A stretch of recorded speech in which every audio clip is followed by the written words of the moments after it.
All right, so what do we say? This is a mimer from Likuti Torah, and one of the main works of the first Rebbe of Chabad.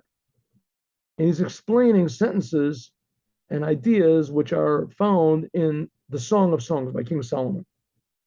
And here he's explaining to us a deeper meaning of what it says in the Song of Songs. Here, let's get to the sentence here. Where is it? Here we go. Let's go back over here. What's going on? Why can't it?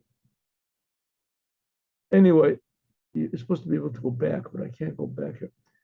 So it's a sentence in the Song of Song, which is Livavtani achoti kala.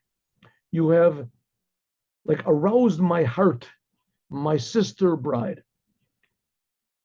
And the Rebbe explained, that's what we've been doing the last few weeks, that by means of Torah, by means of prayer, by means of good deeds, if done with a proper attitude and joy, knowing that we're having an effect on the creator of the universe and consequently on the whole universe, especially the world.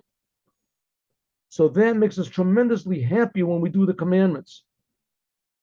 It says, Chedva misitra zu, says there's happiness will be inserted in our heart.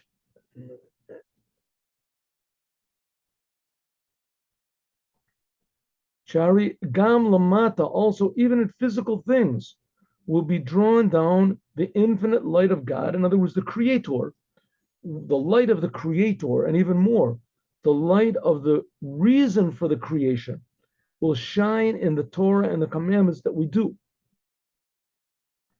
And what are the Torah and the commandments that we do? They're in physical things. Trumot, tzedakah, etc. Giving tithes to the priests, giving charity to the poor. Right, so we have to remember again, to put this in the proper framework, right? God is creating the world, he's creating me and you, he's creating everything constantly. And we don't feel it. But if we did feel it, it would be something like Mount Sinai, that all of the sick would be healed, all the blind would be able to see, all the deaf would be able to hear. Tremendous happiness and awareness that we're not just here for no reason, that we're actually being created, and that God is actively creating us every single instant because we're important. And people, when you realize that it's God who says you're important, God is the source of all life, and God is the source of all health. So then all of a sudden everything becomes more alive and more. But most especially what you feel when there's a revelation of God is you feel the boss. You feel who you're working for. You feel that you are responsible and being empowered by the creator of the whole universe. Every good deed that you do, and especially the Jewish people, when they do learn Torah, do a commandment, so they feel the godliness in these physical things. The izod, if so, yagil v'yismach ma'od.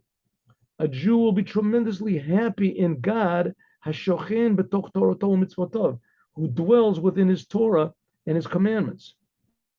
So here we have a very amazing thing that God is, when you're doing a commandment or you're learning Torah, that God's presence is actually present there with you.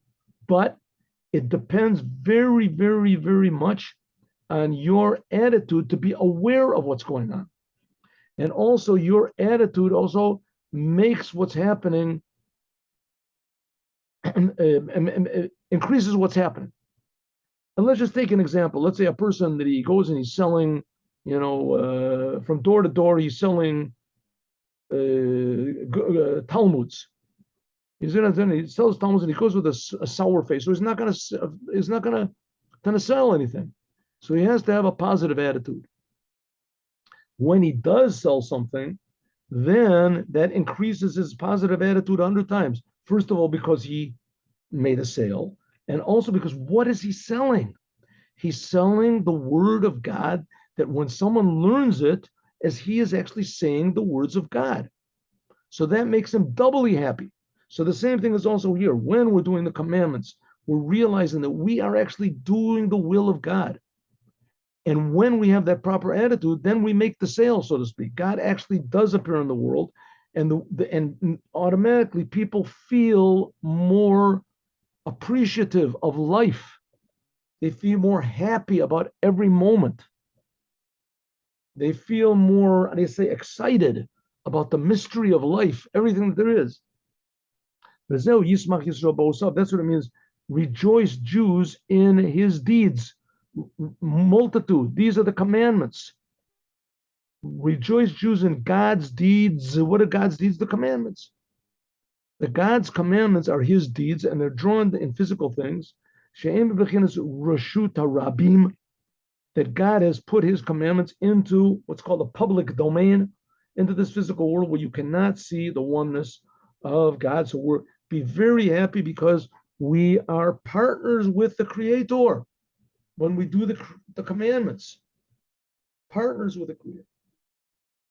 Now let's go back to the original sentence that we had. Livavtani. That's what it means that God is saying, you have drawn my heart. Jews, you've awakened my heart. HaKadosh Baruch Hu Omer, the Jewish people says that God says to the Jewish people. What does God say to the Jewish people? Livavtani. That you have made me, you've drawn my heart. I forgot where the sentence is. I think it's in the 4th chapter of Shir HaShirim, but I forgot. So let me have a look. Just one moment over here. One moment, I'll find it. I will find the sentence, God willing. Yeah. Love of time. Oh, here it is. It is a sentence, right. It is a sentence from the Song of Songs, chapter 4, sentence 9. Okay, so that's what it means. We draw love of Tani. We draw God's heart. This causes that God will be Hagorim Li, that I will be in the way of a heart. God becomes a heart. Why a heart? Why not a brain? Why not an arm? God embraces us with his arm, kisses us with his lips. What does it mean that God becomes a heart? God says, you have drawn my heart. You have made me into a heart. And it's like this, Ki Alev, the heart. Well, Mishkan Adam is the place where the blood is. And the blood, that's the life. V'chayot kol haguf, and it enlivens the whole body. Ki amaycha, when a person eats, mitakel, it becomes digested. V'nasa dam, and it becomes blood. V'nota lakaved, then the liver takes this blood. V'sholeach hamuvchar, and it sends the best part of the blood to the heart. And the heart, palig l'kol shayfin, it sends the blood to all directions. The kachu l'mayla, and so it is above. Right, the liver filters the blood, sends the best of the usable blood to the heart, and then the heart pumps it out to the whole rest of the body, distributes it. So God is called the heart, so it is above. So to speak, that by means of bread. Remember, it says that we Jewish people, we provide for our Father in heaven. That by means of bread, what's the bread we said before? It was the Torah. It says, I have eaten, God said, I have eaten my, sweet honey with my honey. Yori is some type of honey. This is also from the Song of Songs. Nasa, God makes, because we provide God with his nourishment, the Torah that we learn, the commandments that we do, this makes for God a heart. God becomes a heart. What does the heart do? It distributes life. Also, God starts distributing life, that God distributes life. Now, Orein Sof, the infinite light of God, which surrounds all the worlds, fills all the worlds. Believe of Tani, that's what it means. Believe of Tani, that was means you have aroused my heart. It doesn't say Lib Tani, it says Livav Tani, 2 hearts. What are these 2 hearts that we arouse of God? These are two types of life, force drawn into the world. The life drawn into the world, this is what it says. One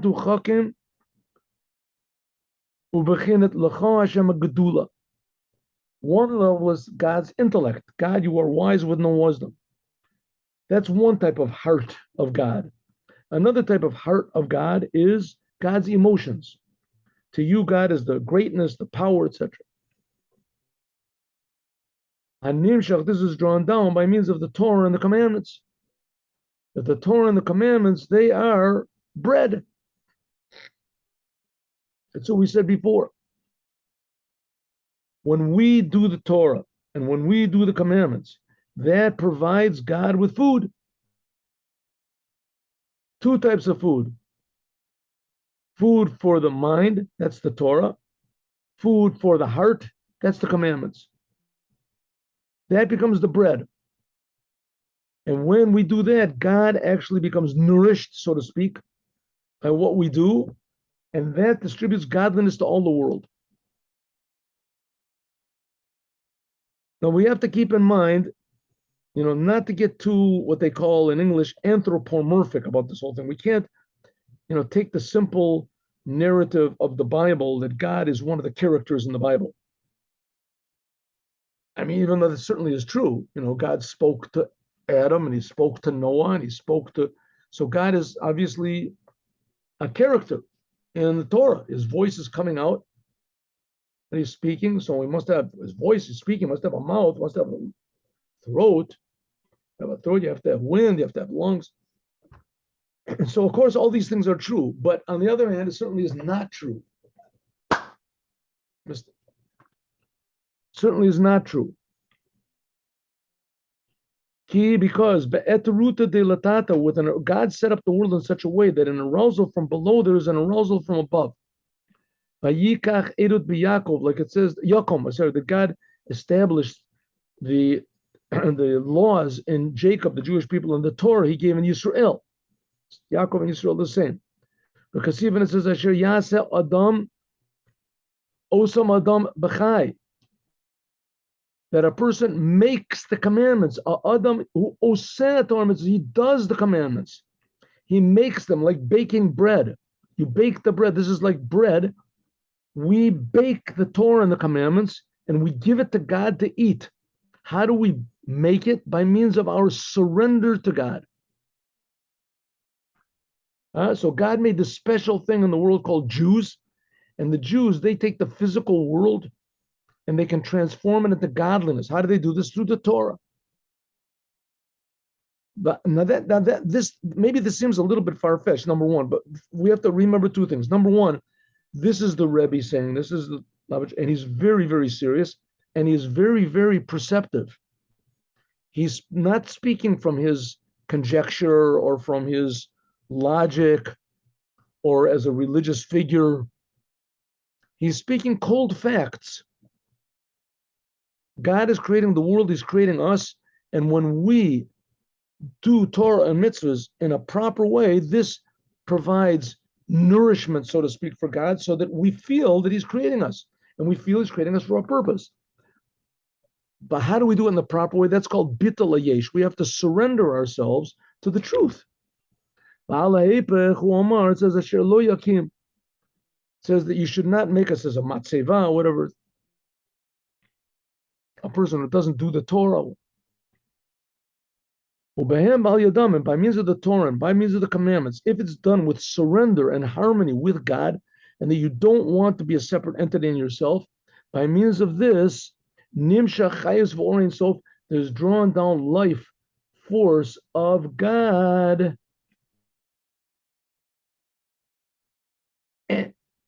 What happened? What happened? 1 minute. The type of credentials. 1 minute, 1 minute. Let me go back to this previous page over here.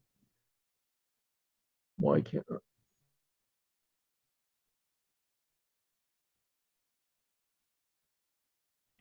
Some reason this thing is 1 minute. Why is it making trouble for me? Why? Oh. There we go.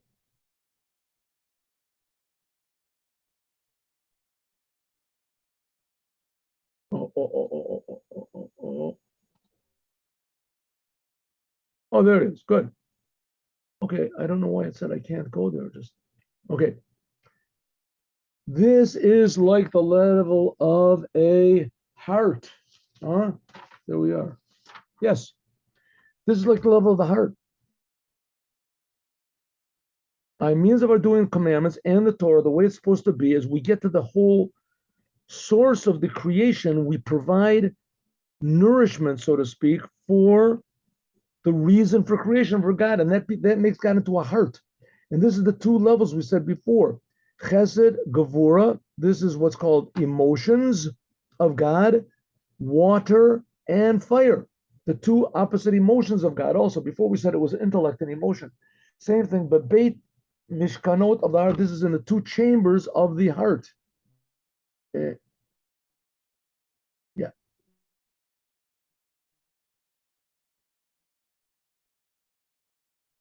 The right side and the left side, etc. Ach, baragoram, what causes this to be drawn down? Right, we nourish God, but what causes actually this life force to actually come into the world that we can see it?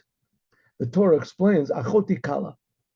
That's what it says. You have drawn my heart, my sister bride. Hainu beit bechin is two levels. You can't get married to your sister. What does it mean? Your sister bride. There's two different levels that the Jewish people are with God. Sometimes we're called God's sister, and sometimes we're called God's bride.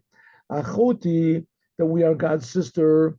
The word achoti means to join. Milashon ichvui Alexandria. Like you sew something up. If your garment is torn, so you patch it up, you sew it with a certain, stitches that are called ichvui Alexandria. This is achva b'ava. This is what's unity, and it also means brotherhood and love, joining. Hakavua tamid, which is always set benefesh in the soul of every Jew, betoldoto, and it's from birth. Rak only shum is soteres. It's just concealed, and we have to reveal it. That's what's called we are God's sister. We are unified with God. We're, so to speak, on the same level as God. Then there's another level, right? Because that's what it says in the Song of Songs. What does it say? Livavtani achoti kala. It says, you have drawn my heart, my sister bride. Sister is because the Jewish people are, so to speak, on the same level as God. We can join God, a set, constant love that God has for the Jewish people, unchanging, like a brother and a sister. You can't stop being a sister. You can't divorce your sister. But then there's another level of the Jewish people that also arouses God's heart, and that's the level of a bride. A bride, ubachin, is kulsa nafsha. The word for bride also means to expire, to go out, yearning for something. Shahu, this is not a stable love, unchanging love, like a brother and a sister. This is a fiery love. This is rishfei eish, ahava, tremendously fiery love, because of when you think about what God is, bina alev. That's like a bride and a groom. A bride and a groom. You think about it, a husband and a wife, they have love for each other. They can have relations one with each other. Why? Because they were told that their husband and wife, they stood under a wedding canopy and they said a few words, and they always have to remember who they are, what they are. It could be it doesn't take any effort. Sometimes it does take effort. But when they think about it, then this love comes, not like a brother and a sister. A brother and a sister are always constantly brothers and sisters. They were born. A husband and a wife, they met, so to speak. It wasn't natural. And this is when you think about this loving God and how great God is, that's like a bride to a groom. This is a fiery love. This is how do we express this in thought and speech? The alma discassia and the concealed worlds, the alma discassia and the revealed worlds. This love, on one hand, is a big mystery, and on the other hand, it's the essence of what Judaism is. This is what's called ahava mesuteret, a concealed, hidden love, hativit, which is natural in every Jew. In fact, that's what makes a Jew a Jew. This is what's called Amal Diskasi. This is what's called the hidden love in every Jew. And these are two friends that are they're never separated. That's the level of a brother and a sister. But then there's a type of a love which is revealed. That's a kala, that's like a bride to her husband. This is revealed love. And so that's what draws God, we said. You doing the Torah, doing the commandments, doing good deeds, but it has to be done in a way of my sister bride. To arouse this constant love of God, that's like the level of a sister.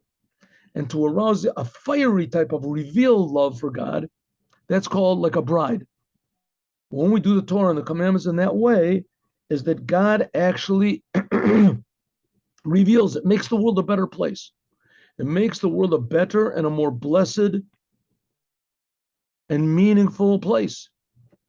Even if one Jew does it, how much more so if two? The Rebbe is trying to inspire only one Jew to do this. Who is that Jew? Every Jew.